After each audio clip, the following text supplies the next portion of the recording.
So memory and emotions ये brain के उस पार्ट में सेव होते हैं जिसको नींद में ही काम करने का मौका मिलता है।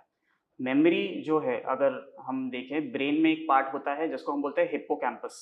वो हिप्पोकैम्पस का काम क्या है कि हमारी शॉर्ट टर्म मेमोरी को लॉन्ग टर्म में कन्वर्ट करे।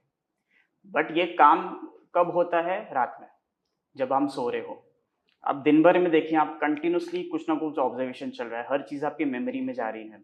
आपने कुछ देखा, कुछ सुना, कुछ इंसिडेंट हुआ, किस चीज़ पे आपको सोचना पड़ा, किसी चीज़ पे आपको एक मतलब फेस करना पड़े situation.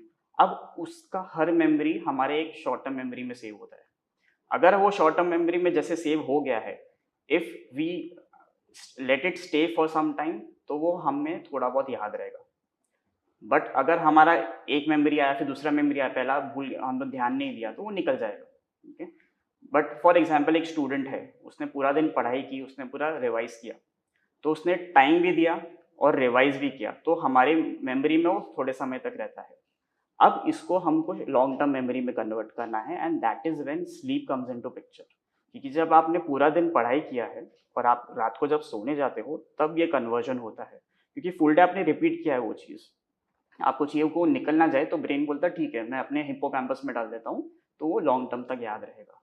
So this is how sleep and memory plays into picture.